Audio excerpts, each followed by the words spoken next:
Hi, my name is Sam Led, and welcome to The Fearless Now. This is for you and you in the nosebleed seats if you're looking for an easier way to approach anxiety, stress, and unhealthy habits from the inside out. There's no techniques and no strategies, so sit back, relax, and let me be your peace of mind Uber driver here on The Fearless Now. Welcome to The Fearless Now podcast. My name is Sam Led. I'm a transformation coach. And this podcast is for you and you in the nosebleed seats. This is episode number 22, Bente Dos. And how you guys doing? How are you? Everything good? Family good? Job good? Get the vaccine yet? You? Did you get the vaccine yet? I'm copying that from Mark Maron's What the Fuck podcast. He's one of my favorite comedians. He's got a great podcast. I don't like him as much as, of course, Bobby Kudo of the Bobby Kudo Show, telling how it is in Boston. Actually, I'm going to be on another episode with the one and only Bobby Kudo coming up in the next couple of weeks. Really excited for that. Let's get back to today's podcast, episode number 22. I'm calling it, Don't Make It a Concept. We've been here for years. And this is not a rant. I'm not going to be following the same formula. I'm just going to kind of want to get this off my chest about really what a coach really does. Not what you see in TEDx talks or YouTube videos or what you're seeing in your Instagram or Facebook feed about coaches that are going through some kind of instructional algorithm of how to live, how to be successful, or how to be a good human or a good partner or whatever it is. And it drives me fucking up the wall because a real coach doesn't do any of that.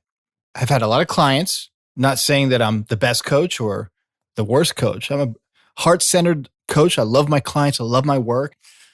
I'm very present with my clients. I make it about them. I share my own personal story and we kind of take it from there and some brilliant conversation. Well, sometimes it's brilliant, sometimes it isn't. So clients, when they come to see me or actually Zoom calls, they present a problem. I listen and then I listen some more and then I listen some more. But after the problem is stated or whatever they're going through in that moment of time, after the problem is stated, everything after it is story. Story coming from a place of fear, and I get it. We all do it.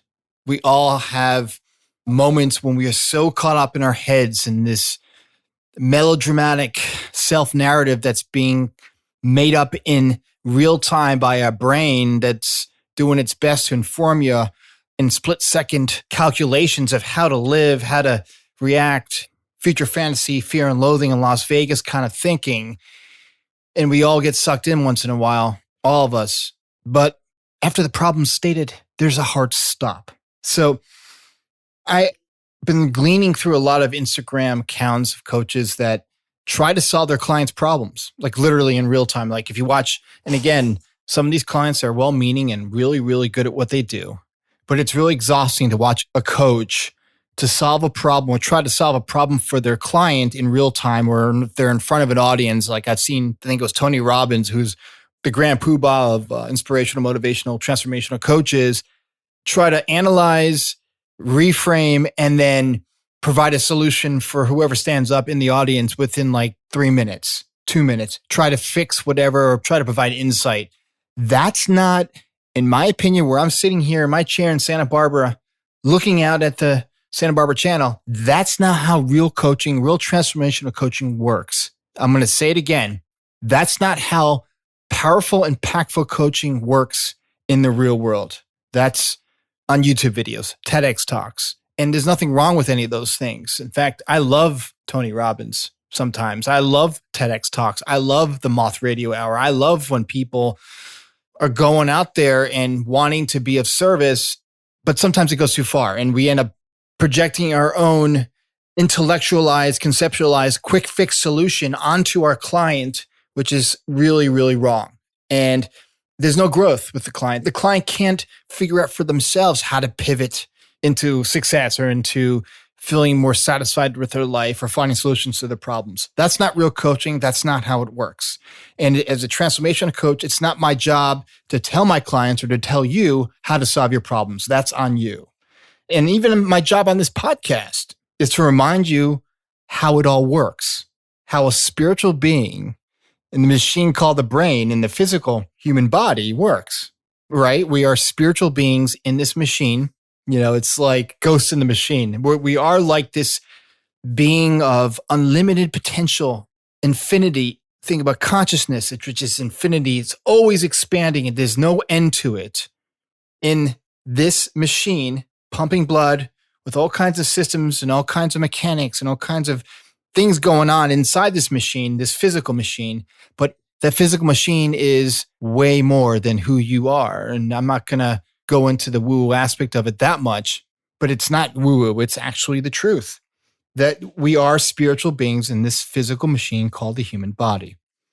My job as someone who cares about all of you and wants the best for all of you, you in the nosebleed seats, is to redirect you back to who you really are, your essential nature, your truth, all of your truth. Because when you are really seeing who you are, seeing your essential nature in those moments when we drop into the present moment out of our heads that we do naturally all day long, you see you're calm when you're present. And it's in that spaciousness of being present you notice when you drop out of your anxiety and into the present moment. When you drop out of judgment and get present. When you stop fearing your mess called life, your life, and you start relaxing into hope and letting go. And really, that's the beauty of who you are. The beauty of the people around you, perfectly imperfect as they are in that moment. And that's all despite everything going on outside of you. I'm talking about your fucking bills and your fucking illnesses and your parents' health problems and your spouse's dramas and your work dramas and what's going on with COVID and the vaccine and what vaccine to get and this, all of that. And I'm getting anxious just talking about it. That what is really true is when you're present, when you really are able to see your true nature, what your default setting is. And this is not some sanctimonious new age bullshit. It's not woo-woo. It's truth. But we can't conceptualize it, right? But because our brain loves to conceptualize stuff. Because all of your solutions, all of your life dreams, all of your wants, all of what is possible in your so-called life, even if you are broke, old, and sick, there's so much more on offer. And all of it cannot be put down in to-do lists, cannot be in some analytical spreadsheet. But when we stop making it all a concept, and you know what I mean. Now, I'm not talking about putting a budget together, and I'm not talking about seeing how much money you're spending and your expenses. All that stuff's great. Our supercomputer called our brain is really good at doing that. And your computer you have at home is really good in being a tool for you to put all that down. And that's just numbers adding up. And it is what that is. I'm not talking about a business plan for your business. And there's nothing wrong. I don't poo-poo some form of life plan. But when we get caught up in the concept of how our life is supposed to be, we get lost in the concept without really seeing how our life is supposed to be. It becomes a concept. It becomes a spreadsheet. It becomes an analysis. How about instead of looking at it as a concept, as life is one big conceptual algorithm of how we're supposed to live and how we're supposed to behave and how we're supposed to get the vaccine at a certain time. I'm just giving you an example. How about what am I going to do in this very moment, right now, in the here and now, right now, at this very moment you're listening to me while you're driving your car or you're sitting in bed or you're sitting next to your spouse listening to this podcast with one earbud in, with your head on her shoulder or his shoulder. How about what I'm going to do in this very moment when I'm present and calm and relaxed?